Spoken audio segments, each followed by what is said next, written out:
Welcome to the Law School Toolbox podcast. Today we have a special guest, Adrian Tirtanadi, who founded a wonderful direct services legal nonprofit called Bayview Hunters Point Community Legal. He is doing some amazing work and has great advice for law students interested in pursuing a career in nonprofit work. Your Law School Toolbox hosts are Allison Monahan and Lee Burgess. That's me. We're here to demystify the law school and early legal career experience so you'll be the best law student and lawyer you can be. We're the co-creators of the Law School Toolbox, the Bar Exam Toolbox, and the Catapult Conference. Allison also runs the Girls Guide to Law School. If you enjoy the show, please leave a review on iTunes. And if you have any questions, don't hesitate to reach out to us. You can reach us via the contact form on lawschooltoolbox.com, and we'd love to hear from you. And with that, let's get started.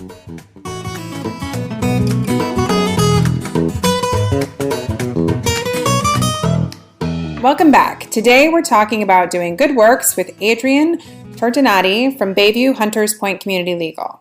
This is going to be a great episode for anyone who is interested in how access to legal services can really change a community. So Adrian, thanks for joining us. Thank you. So before we get started, can you just tell us a little bit about Bayview Hunters Point Community Legal and how it got started?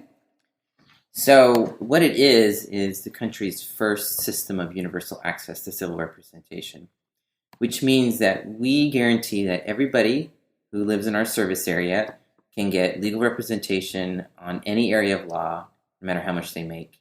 And that's actually a first for our country. The way it got started was I was actually kind of working in urban poverty before law school and had come to the conclusion that legal aid was a highly effective but extremely underfunded anti-poverty solution. And so I thought I could do something about that, and I wrote up a business plan, went to law school. My admissions essay was actually a summary of the business plan, spent all law school working to start it, and then opened 2 weeks after I got my license.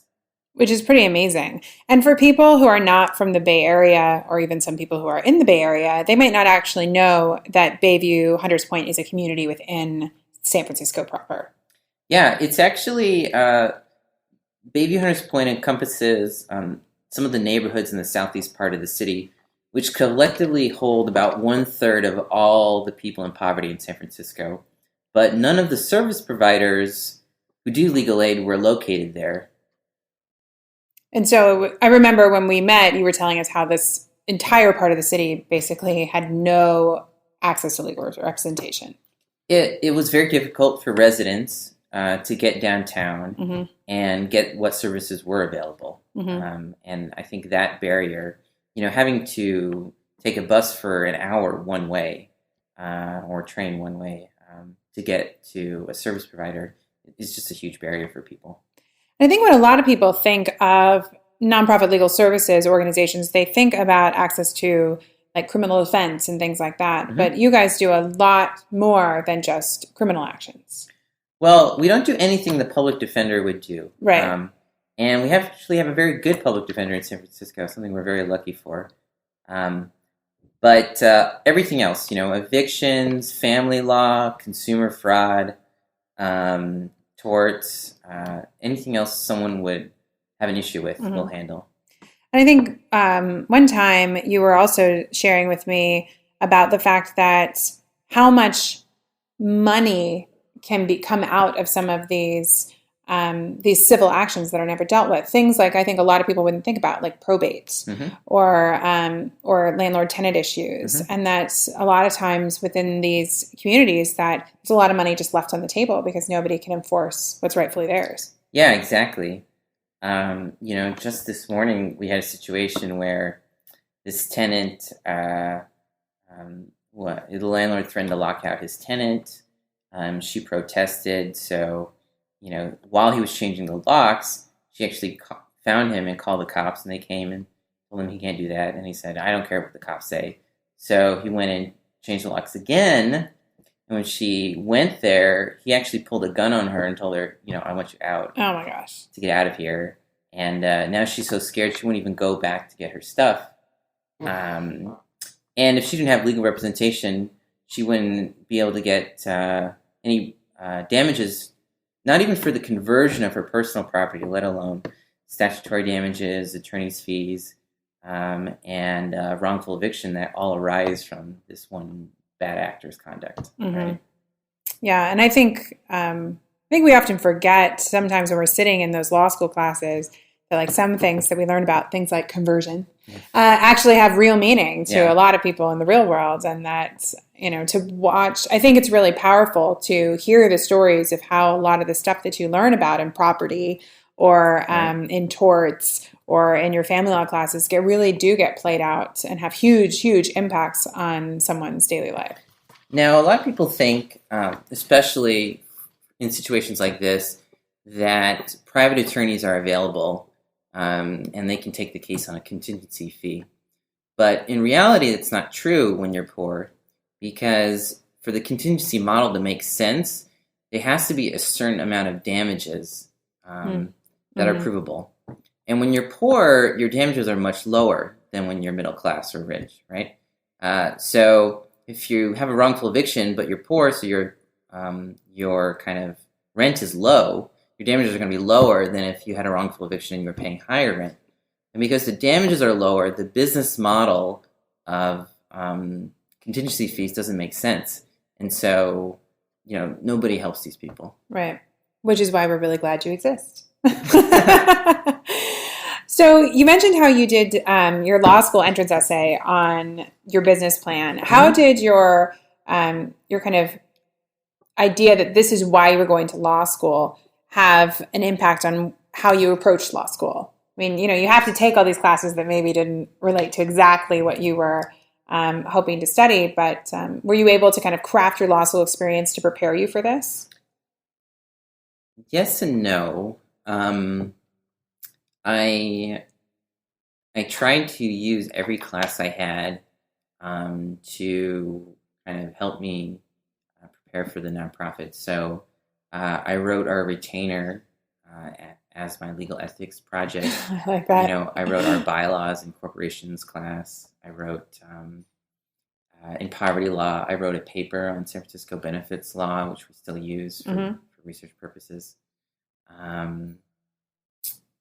But it's really hard to really prepare yourself to start something like this in law school. It's not an institution that's really set up to incubate nonprofits. And essentially what I did was to force myself into starting the nonprofit. I tried to make myself completely unemployable. So I didn't do any internships, any externships, or law review, or anything that would build connections or make me employable, so that when I graduated, I had no choice, if I wanted to pay rent, except for to start the nonprofit. And you pulled someone else from your law school class into this with you, right? Right. It's fortunate that the market for legal talent in the nonprofit space is so bad. So able to say, obviously she's not going to have a job. So I just said, you should just come work with me.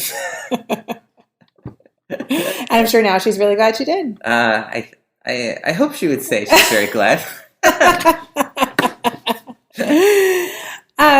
So, if you have to kind of go out and forge your own path, if you're interested in working in this space, if a law student is listening and they are interested in this nonprofit space, knowing that it is competitive to get jobs in this space, there's the create your own job option. But how do they get involved? Like, do nonprofits take volunteers? How do they kind of get introduced to doing the good works? Well, I think if you want to start your own nonprofit and if you want to work at a nonprofit, it's kind of two different tracks.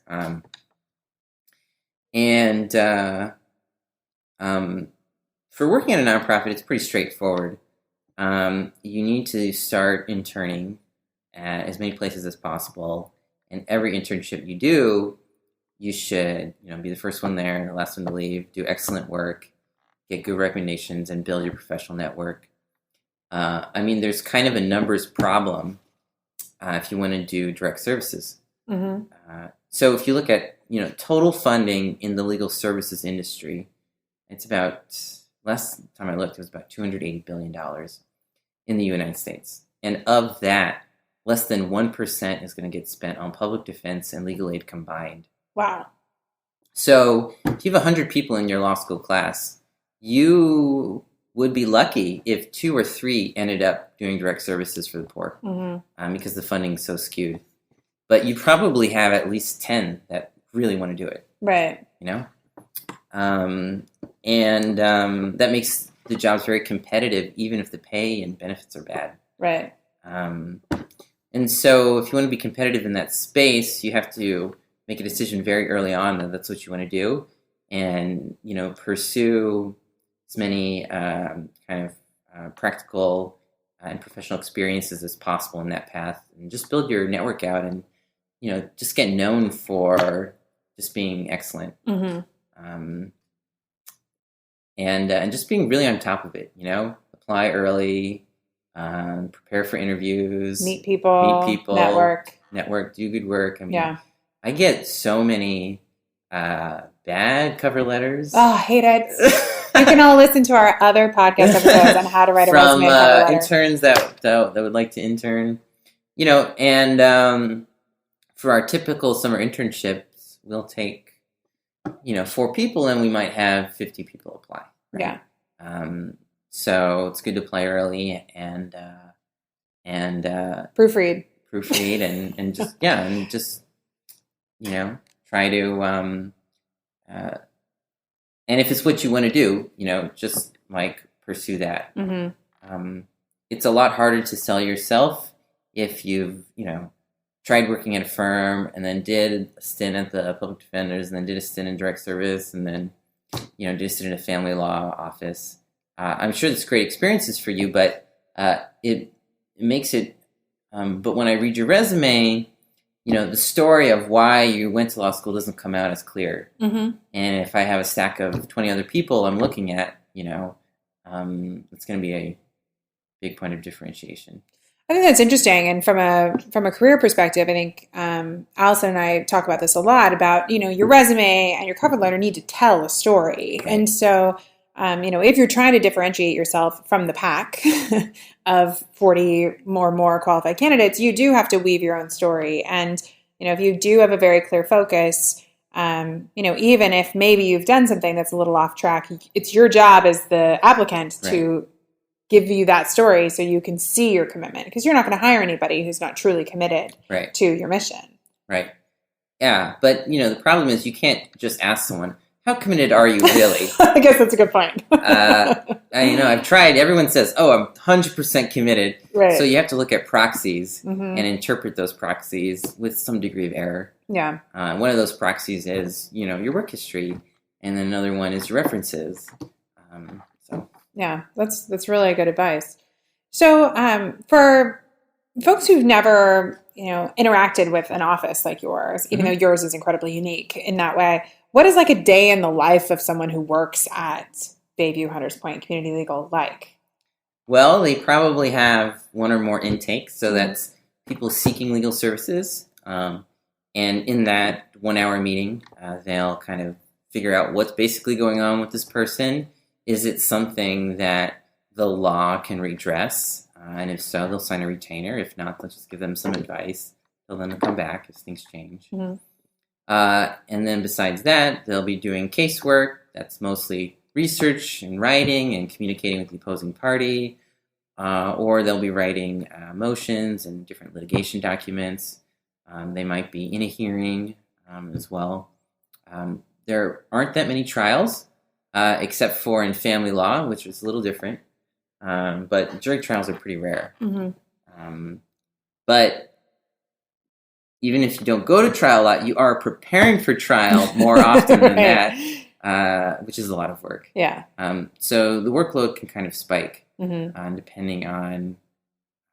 it's actually fairly dramatic how a small case that's not a lot of time can just blow up if it's going to trial. Right. And then you're simultaneously trying to get it to trial, but also simultaneously trying not to. Right. So time management is a huge skill that you need, and just the ability to be able to effectively prioritize. What sort of skills did you have to go learn yourself outside of your legal skills to kind of run a nonprofit? Well, I mean, I've basically not gotten formal training on anything I've done, legal or otherwise. I mean, I had actually, before my first trial, I had never even witnessed a trial before. So it really was your first trial. Yeah. I mean, I had seen some on TV, but they're a little different in person. Yeah, slightly. Fortunately, I won that one. That's good. It's a good way to start. If you got to start, you got to start somewhere. Exactly. No, I don't recommend that. Let's see. I mean, there's just a lot of skills you need to run any organization. You need to know how to hire, or you need to know how to do good interviews that hire good candidates. You need to know how to attract those candidates and retain them. You need to know how to do effective data management, and have developed good office procedures and policies that kind of create quality control and standardize things, but don't create too much burden that it actually takes away work. Right. You need to know how to be really good at fundraising and communications. Which is a learned skill for almost everybody who does any sort of work in the nonprofit world. Yeah. It's very difficult. Very few people are good at it. And it's a very steep learning curve if you want to be good at fundraising, and there's very little in the way of hands-on training you can do, if you want to become a good litigator, you can go watch a trial. If you want to become a good fundraiser, it's a little bit harder to watch a good fundraising pitch. It's true. It's a little harder to find those people. There are a lot of bad fundraising pitches out there that we've all heard.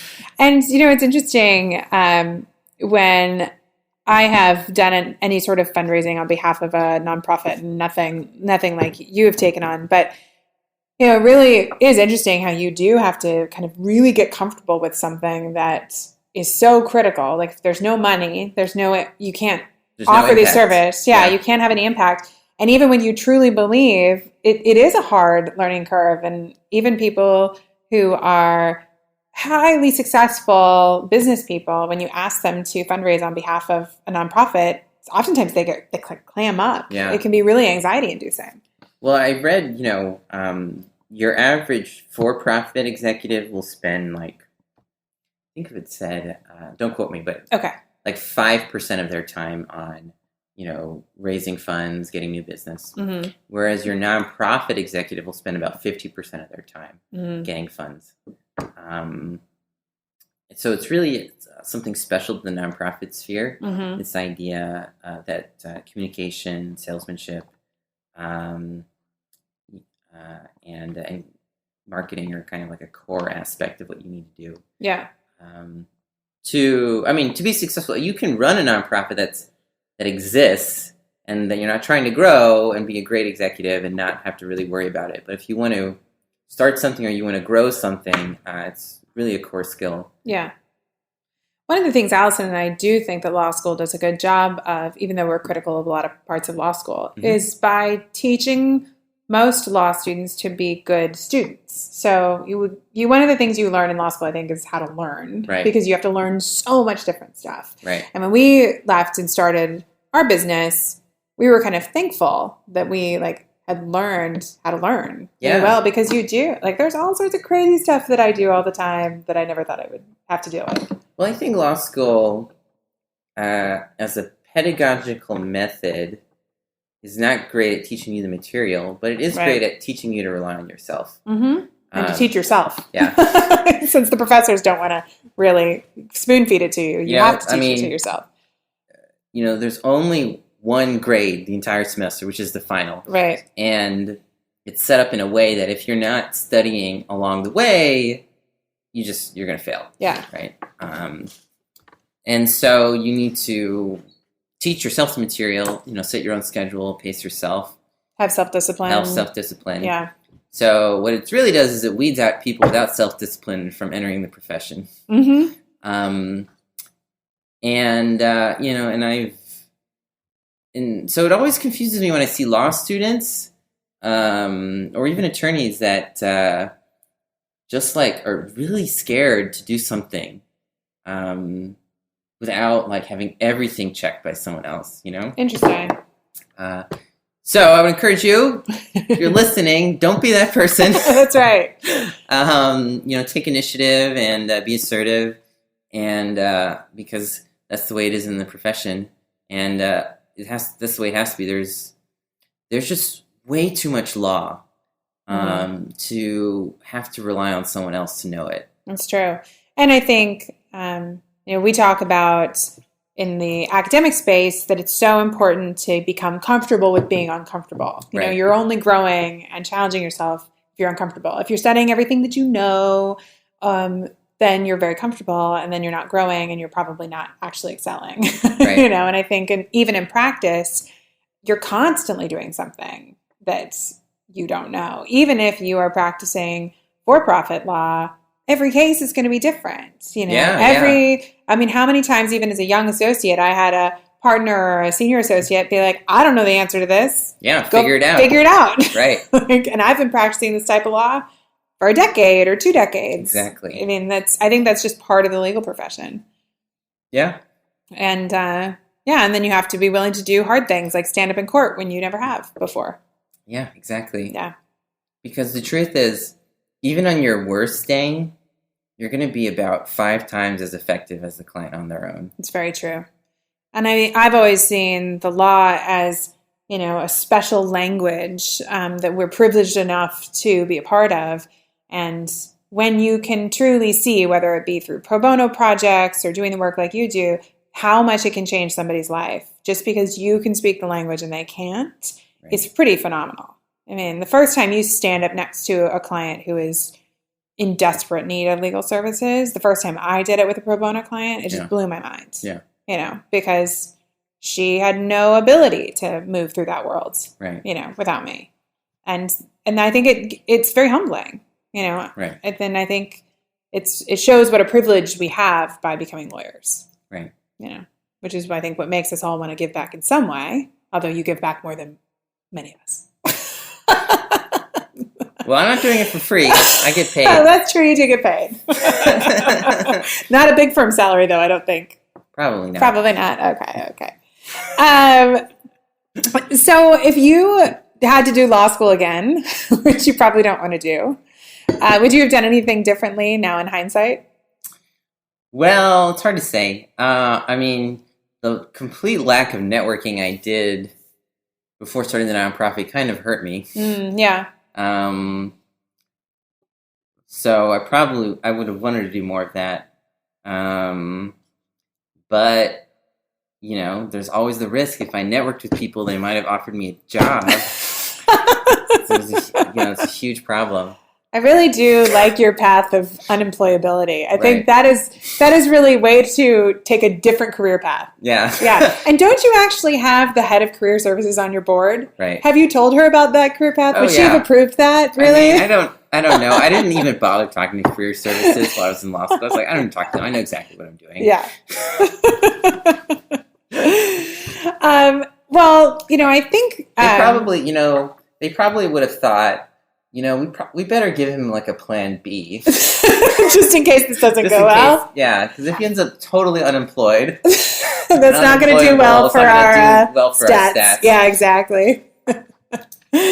So, for people who are interested in this area of work, either kind of in lots of different capacities. I mean, we've talked about the fact that law students can intern as long as they send you resumes and cover letters that are clean and don't have typos in them or addressed to a different nonprofit. Yeah, it's always weird when they address it to a different nonprofit. Yeah, that's a special one. I've had quite a few where they addressed me as Miss Tirtanadi, which shouldn't be a big deal, but it also means they didn't even check our website because my picture there. Oh, I get Mr. Burgess all the time. Okay. Yeah. And how do you feel about that? I mean, it definitely shows a slight lack of, savvy when somebody tells me that they love my work, but they haven't seen my face on any of my materials ever. or listen to my podcast Yeah. or whatever it might be. So I find that's an attention to detail that's problematic. When I first started interviewing, I was really thrown off because students that would prepare really well for the interview and do just ace the interview weren't necessarily the ones who were either good or interested in our work. Interesting. And so I've learned to navigate that a little. But I'm going to give you a tip about cover letters. Okay, I love it. We love a good cover letter tip. I really don't like, maybe other employers are different, but I really don't like cover letters that are basically a restatement of your resume. Oh, it's yeah. like, I went here, and then I went here, and then I went here, and blah, blah, blah. It's like, great. That was just like what your resume was. Right. Instead, I really like it when cover letters speak to why they're applying for the job or why we're an org that's particularly exciting to them. And talking more about us, right? I want to hear about me. Right. And like that they've read your website. Yeah. Maybe like looked at your picture. Maybe looked at my picture. Seen you speak at an event. Research. Gone to something, Yeah. Seen you speak at something. Yeah. I mean, I think students, when they do resumes, they forget that kind of stuff. Like if you have met the person, even if like they're not going to remember you, you can say, I saw you speak at this USF Law Career Day. I don't feel bad. I'm like, what? Who was they again? Right. Did they give me a business card? I don't remember. But that's why it is important as a law student to do the networking you didn't do in law school. If you want to do that kind of work, because you want to meet as many people doing this sort of work as you can. If I had met me during law school, I might have offered me a job. There you go. And that would have defeated me. Totally. But there are other ways to get involved too. I mean, if somebody is a practicing lawyer, they can volunteer, right? They can, of course, fundraise and go to events. They can, if you're interested in board service. I mean, all these nonprofits have boards. Yeah. Later on in your career and things like that. So we have a great form on our website, bhpcommunitylegal.org/volunteer. Anyone can fill out. We have about 100 active volunteers right now doing administrative work, paralegal work, interns, undergrads, law students, volunteer attorneys, development and events, communications. It's been really great. And anyone can volunteer. And the form is really smart. So you kind of put in what you're interested in doing, what your availability is, and then it tells you like what kind of roles are available for you. So what's coming up for Bayview Hunters Point Community Legal?